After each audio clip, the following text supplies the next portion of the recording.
Assalamualaikum warahmatullahi wabarakatuh. Bismillahirrahmanirrahim. Alhamdulillah wassalatu wassalamu ala Rasulillah wa ala alihi wa sahbihi ajma'in, amma ba'du. Muslimin dan muslimat yang dirahmati Allah Subhanahu wa taala sekalian. Alhamdulillah, syukur pada Allah Subhanahu wa taala kerana mempertemukan kita pada pagi ini sekali lagi. Dan insya-Allah pada pagi ini kita baca dari surah Taubah bermula ayat 115. A'udzu billahi minasy syaithanir rajim.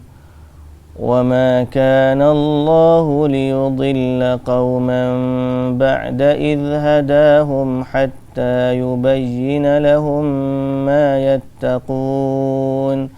Inna Allaha bikulli syai'in alim. Inna Allaha lahu mulku samawati wal ardi yuhyi wa yumit. Wa ma lakum min dunillahi min waliyyin wa la nasir. لقد تاب الله على النبي والمهاجرين والأنصار الذين اتبعوه في ساعة العسرة من بعد ما كاد يزيغ قلوب فريق منهم ثم تاب عليهم إنه بهم رؤوف رحيم. وعلى الثلاثة الذين خلفوا حتى إذا ضاقت عليهم الأرض بما رحبت وضاقت عليهم أنفسهم وظنوا أن لا ملجأ من الله إلا إليه ثم تاب عليهم ليتوبوا إن الله هو التواب الرحيم. يا أيها الذين آمنوا اتقوا الله وكونوا مع الصادقين. Tiba-tiba setakat dulu. Baik, bismillahirrahmanirrahim. Alhamdulillah, wassalatu wassalamu ala Rasulillah wa ala alihi wa sahbihi ajma'in. Segala puji dan syukur bagi Allah Subhanahu wa taala, Tuhan sekalian alam.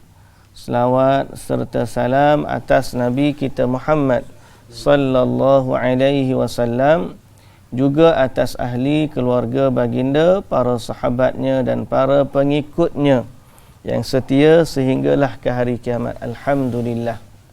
Baik muslimin dan muslimat yang dirahmati Allah Subhanahu wa taala, masih lagi cerita tentang perang lah, cerita tentang perang.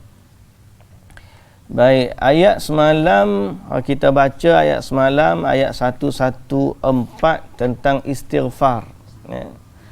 Istighfar kepada orang yang musyrik, termasuk juga orang munafik. Jadi antara kisah yang Nabi SAW berlaku setelah perang Tabuk ni adalah istighfar Nabi kepada Abdullah bin Ubay bin Salul. Kemudian Nabi salat jenazah pada dia kan. Kemudian Allah Ta'ala larang. Itu antara. Kemudian bersamanya juga kita faham bahawa istighfar ni tidak boleh kepada orang musyrik. Orang munafik pun tak boleh, orang musyrik pun tidak boleh. Yang boleh hanya kepada orang-orang yang beriman. Alhamdulillah, alhamdulillahilladzi hadana lihadza wa ma kunna linahtadiya laula an hadanallah. Syukur pada Allah yang bagi kepada kita hidayah untuk menjadi hamba kepada Allah. Baik. Ayat pada hari ini, wa ma kana Allahu liyudilla qauman, dan tidaklah sekali-kali Allah menjadikan satu kaum itu sesat sesudah ia memberi hidayah petunjuk kepada mereka. sebelum dia menerangkan kepada mereka apa yang mereka wajib memelihara dan melindungi diri daripadanya. Wa ma kana Allahu liyudilla qauman ba'da idh hadahum hatta yubayyina lahum ma yattaqun. Sebelum dia menerangkan kepada mereka apa yang mereka wajib memelihara dan melindungi daripadanya. Maksud apa? Allah ni tidak menyesatkan sesuatu kaum sehingga Allah menerangkan ataupun menegakkan hujah ke atas mereka.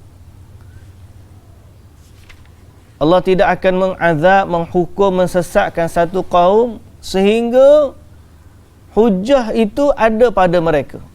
Sampai hari akhirat kalau dia dicampakkan ke dalam neraka, bila mereka kata kepada Allah, kenapa Allah azab mereka?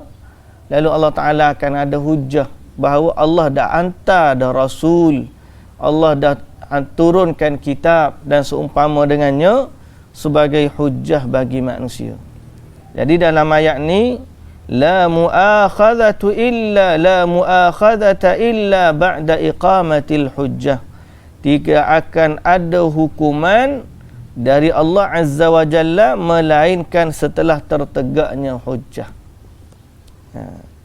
Jadi golongan munafik, golongan musyrik, orang-orang kafir yang tidak beriman kepada Allah, mereka diazab oleh Allah Azza wa Jalla di hari akhirat kerana mereka telah pun menerima hujjah. Dan itulah sebenarnya kita ni dari sudut kaedah, tidak ada ketaatan dan kemaksiatan melainkan apabila tertegaknya hujjah. Kerana seorang itu tidak dinamakan taat atau ingkar melainkan ada perintah atau larangan. Nah, sebelum ada perintah, sebelum ada larangan, kita tak boleh nak kata taat dan kita tak boleh nak kata ingkar. Macam kita lah tengok anak kita ni, tiba-tiba je, dia ni anak yang taat ni. Kita tengok pada dia. Apa yang dia taat? Tak ada, dia duk gitu ya. Kita tak boleh nak kata dia taat. Ataupun kita kata, budak tu derhaka tu pada ibu dia. Apa yang dia derhaka? Dia tak ada buat apa-apa. Jadi kita tak boleh nak katakan taat ataupun ingkar sehingga adanya perintah dan juga larangan. Nah, Allah Azza wa Jalla pun begitu. Tidak dihukum seorang kafir, tidak diberikan seorang mukmin ganjaran sehingga Allah Ta'ala turunkan hujjah ke atas mereka. Turunkan perintah dan juga larangan. Dan sebab itulah bagi orang yang sudah menerima perintah, ini kena beringat. Bagi orang yang sudah menerima perintah, menjadi beban baginya untuk mentaati.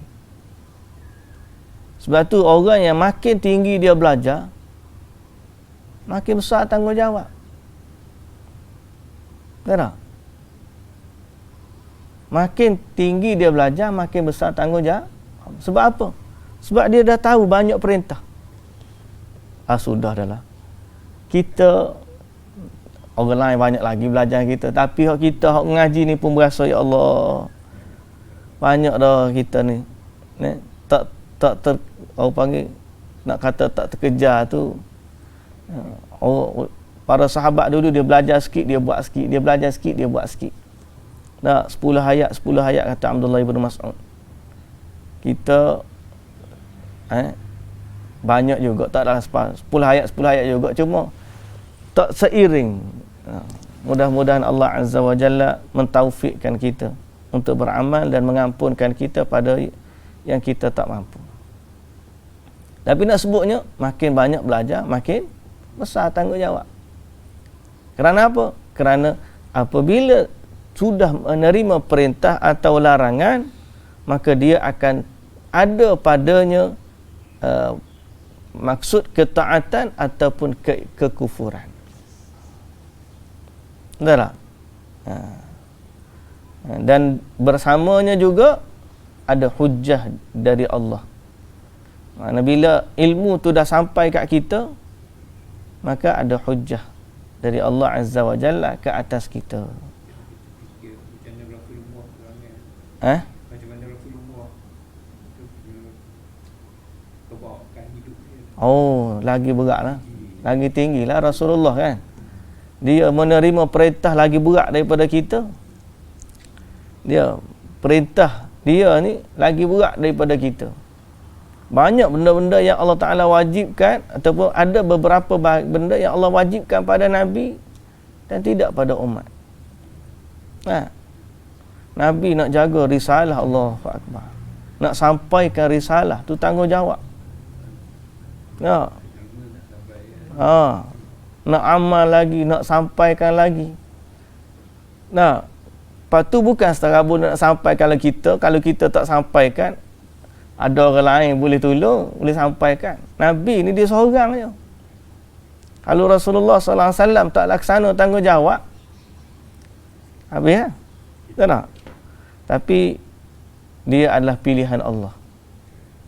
Allah taufikkan Nabi, Allah jaga Nabi, Allah pandu Nabi. Itulah antara keistimewaan. Makin orang tu jaga diri dengan amalan, makin Allah jaga dia. Mana bebanan yang datang tu bukan sekadar bebanan, tapi dia juga bersamanya ada taufik, ada hidayah. Bukan kata perintah saja dak. Nabi kata, i'malu fakullun muyassarun lima khuliqalah. Beramallah, setiap orang itu dipermudahkan untuk apa dia diciptakan. Maka Allah bantu dia, Allah permudahkan dia untuk beramal, Allah taufikkan dia. Sebab tu Allah Ta'ala kata, walladzina jahadu fina lanahdiyannahum subulana. Mana-mana orang yang bermujahadah, berjuang, berjihad fi sabilillah, untuk beramal, untuk mentaati Allah, lanahdiyannahum subulana. Allah Ta'ala akan bagi hidayah kepada dia untuk menuju jalan Allah. Jadi semoga Allah Azza wa Jalla mentaufikkan kita, memberi hidayah kepada kita, menjaga kita untuk beramal dengan apa yang Allah Ta'ala perintahkan dan untuk meninggalkan apa yang Allah Ta'ala larang. Kerana apabila kita tahu perintah dan larangan, maka kita ada tanggungjawab yang lebih berbanding sebelum kita tak tahu. Sebelum kita tahu.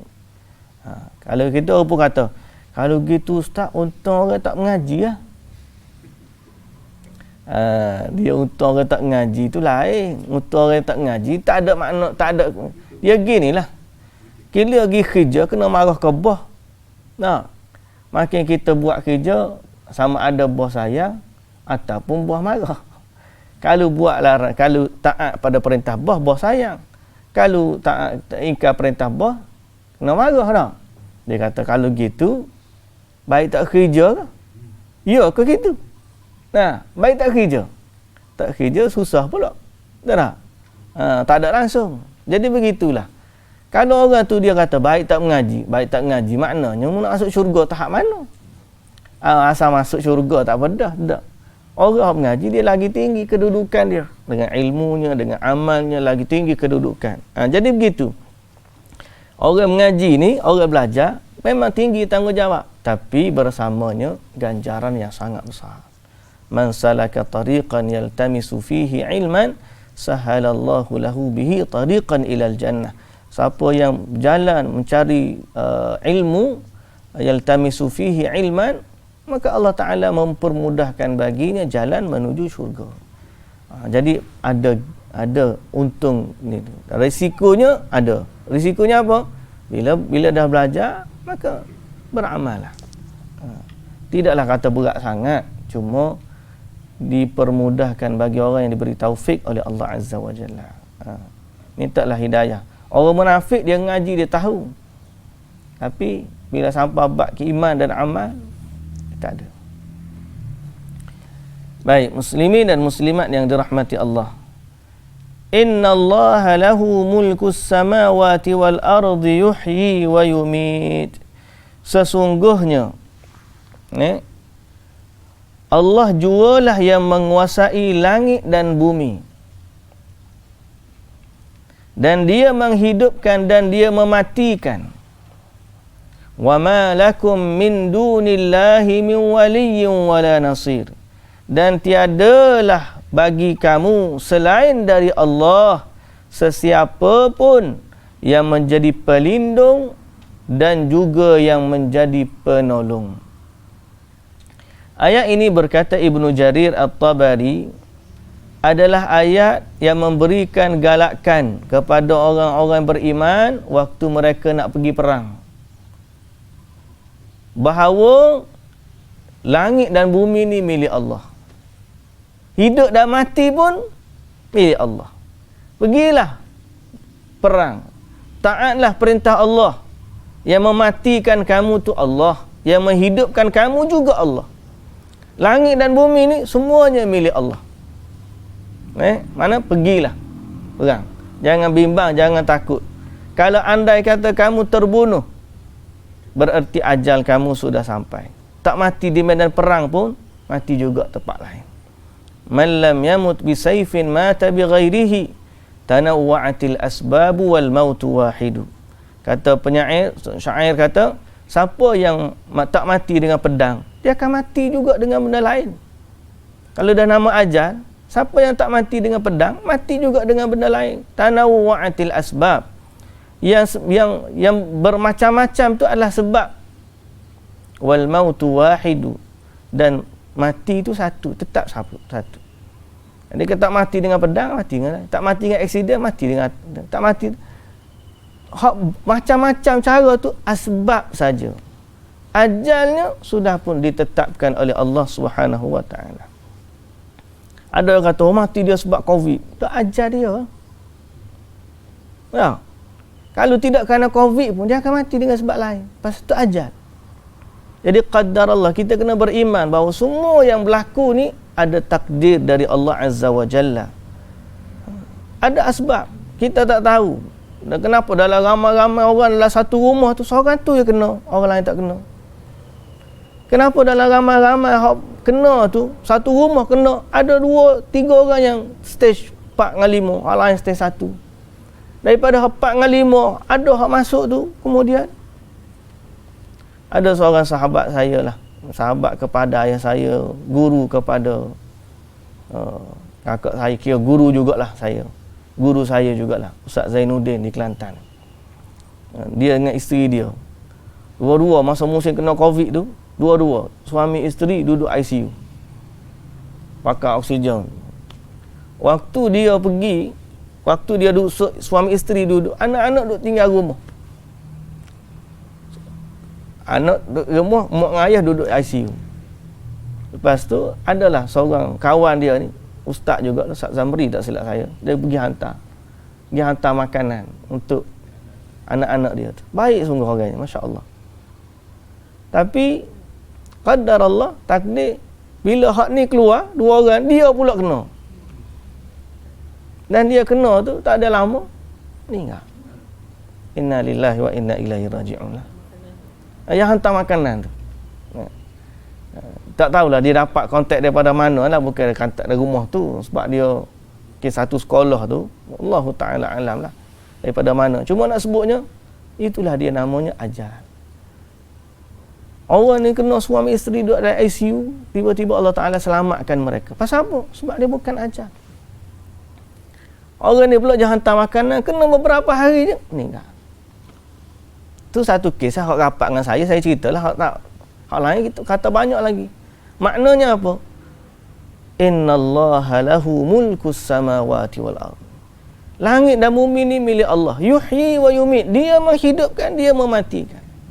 Wa ma lakum min dunillah. Tidak ada bagi kamu selain Allah min waliyyin wala nasir, pelindung ataupun penolong. Tak ada. Jadi sebab tu kita dalam kes Covid sekalipun, bergantunglah dengan Allah. Okay? Bergantunglah dengan Allah. Tawakal tu ala Allah. Andai kata kena ke tidak, atau tu semua kehendak Allah. Kita lari setara mana pun, Adalah asbab. Mungkin masa tu, hari tu je dia tu keluar rumah. Dia tak pernah keluar rumah, ustaz dia kata, tak pernah keluar. Hari tu je dia keluar. Qadar Allah, hari itulah asbab. Ada orang ni kerja pos juga, pergi situ, pergi sini, pergi rider. Kalau kira rider motor tu jumpa berapa ramai orang. Nah, tapi alhamdulillah. Maknanya apa? Yuhyi wa yumit. Menghidupkan, memati dia kerja Allah. Cuma kita ikhtiar lah. Ikhtiar tu diperintahkan. Jaga diri, kuarantin, tak pergi jumpa dengan orang, ditutup masjid, atau ditutup pejabat. Itu semua min babil ikhtiar. Tapi pergantungan kita mesti hanya kepada Allah Subhanahu wa taala. Baik, kemudian Allah Subhanahu wa taala kata, jadi kisah perang Tabuk ni adalah galakan nak pergi perang. Laqad taballahu 'alan nabiyyi wal muhajirin. Sesungguhnya Allah telah menerima taubat. Taubat siapa? Taubat Nabi dan taubat orang-orang muhajirin dan ansar yang mengikutinya, yakni berjuang dalam masa kesukaran, sesudah hampir-hampir terpesong hati segolongan dari mereka daripada menurut Nabi untuk berjuang.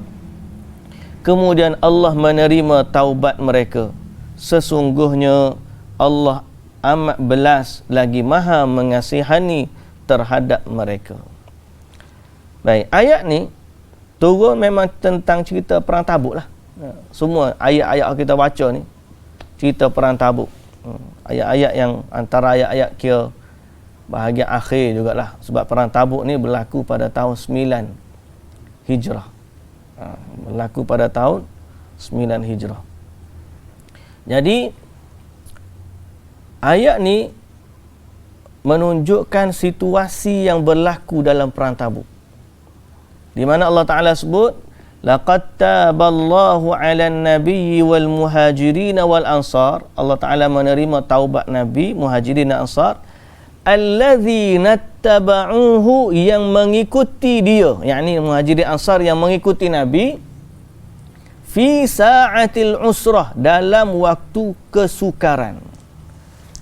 Salah satu daripada nama perang Tabuk adalah perang usrah.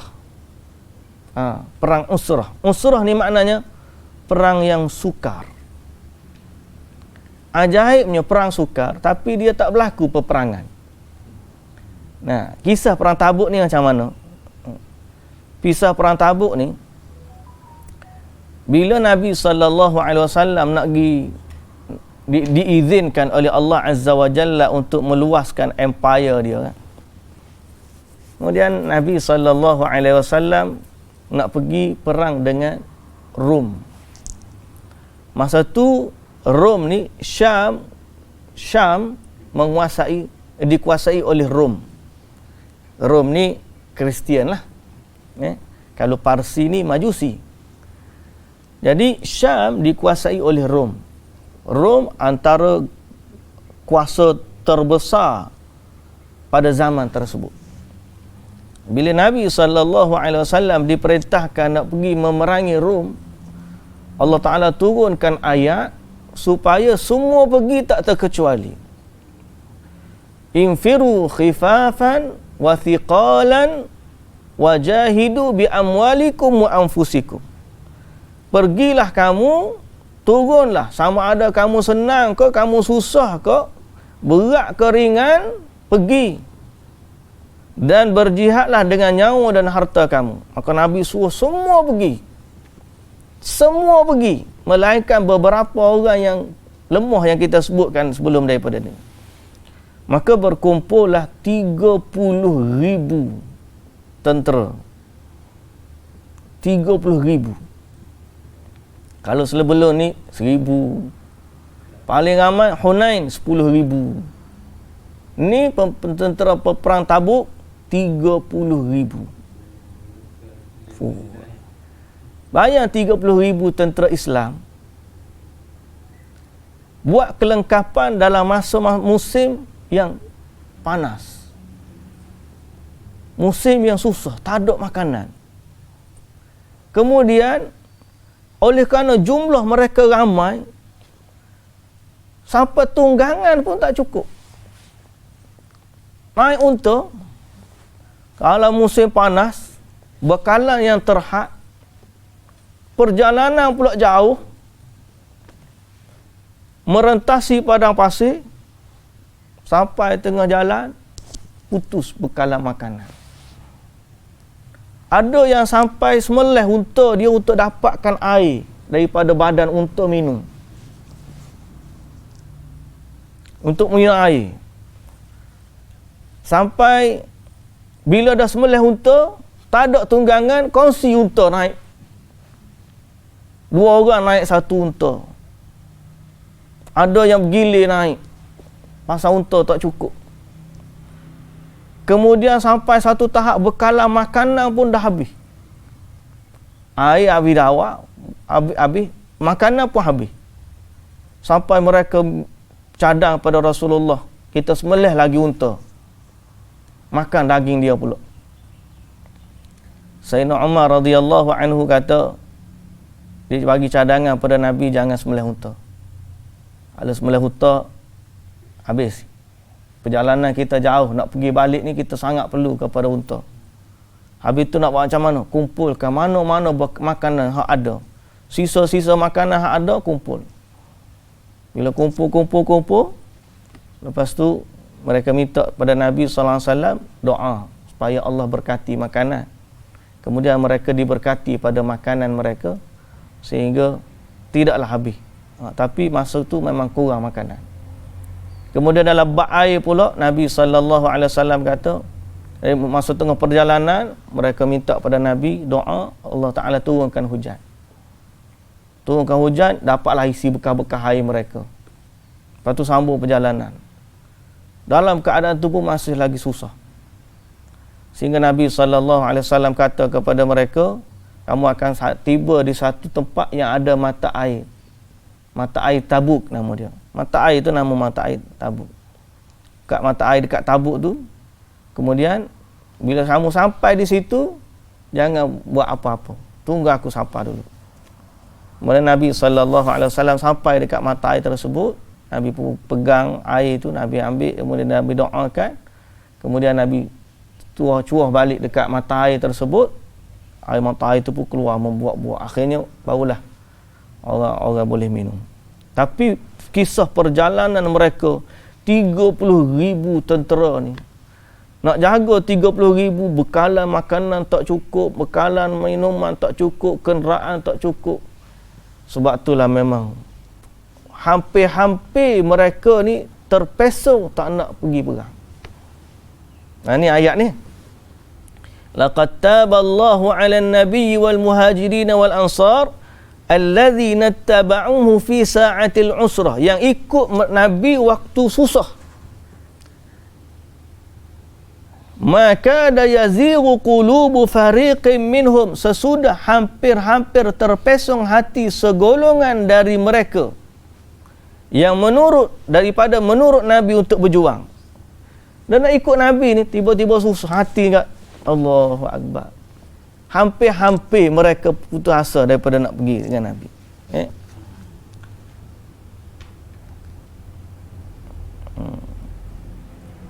Tapi Alhamdulillah Allah Ta'ala bagi kepada mereka, mereka susah pada masa tu, nafkah pun tak ada, tunggangan pun tak ada, bekalan pun tak cukup, air pun tak cukup. Tak ada apa. Pergi. Hampir-hampir mereka putus asa nak pergi berperang. Tapi Alhamdulillah, perang Tabuk ni unik. Allah bantu orang Islam. Waktu perjalanan pun dah bantu.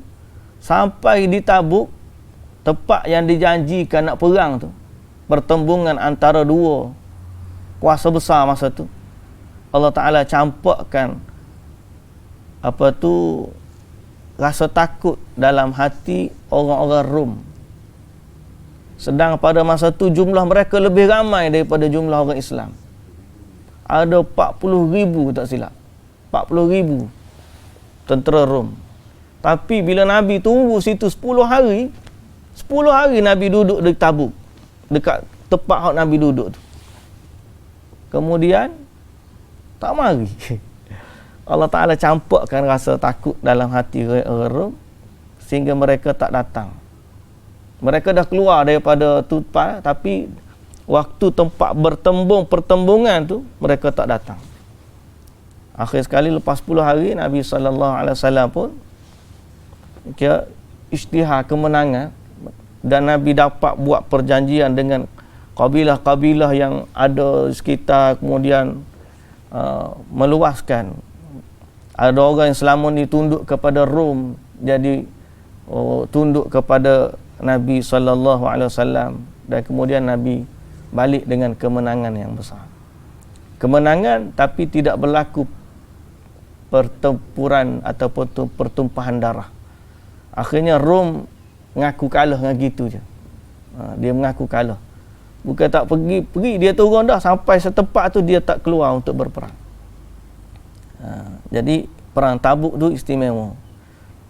Jadi yang ni Allah uji orang Islam pada masa tu bukan dengan musuh, tapi Allah uji mereka dengan kekuatan dalaman mereka. Siapa yang kesusahan tu, siapa yang sanggup bantu Nabi, siapa yang sanggup nak pergi. Jadi mereka keluar musim panas, kurma tengah masak ranum, tapi belum tunggu masa nak petik je. Jadi nafkah makanan apa kurang apa semua, susah pergi. Hampir-hampir mereka putus asa. Tapi Allah Ta'ala kata Allah mengampunkan mereka yang pergi dalam perang Tabuk tu, kecuali golongan munafik lah. Kecuali golongan munafik. Dan kemudian Allah menerima taubat mereka. Perjalanan tu berapa bulan tak ingat dah. Lama. Dalam Saudi jugalah ni. Dia antara Madinah dengan Syam. Perjalanan lupa dah Ustaz berapa hari. Kena rujuk balik tengok perjalanan dia. Cuma Nabi duduk situ 10 hari lah. Perjalanan dia jauh. Tak ingat, Ustaz tak ingat berapa hari, berapa bulan. Dia memang perjalanan dia daripada Madinah ke Mekah pun jauh dah. Ni daripada Madinah nak pergi, dia dekat dengan Syam, Tabuk ni. Sebab tu di Saudi, walaupun orang tu tanya ada salji di Saudi, ada. Sebab Saudi ni bukan pada pasir aja. Dia dekat dengan belah-belah Syam tu, dia ada salji. Kat Tabuk. Mungkin berapa perjalanan, berapa hari masa nanti kita tengok lagi. Wallahu ta'ala alam. Sah ya kalau naik bah. Kalau kita nak pergi ke Riyadh, ana pernah daripada Riyadh ke Mekah hampir 1000 kilometer. Madinah ke Tabuk berapa Boleh tengok Google, cuba tengok Google. Search Madinah from Tabuk. To Tabuk from Madinah. Berapa dia punya jarak maps. Tapi nak sebut begitulah. Okey. Berapa? 669. Habis hampir 700 kilometer.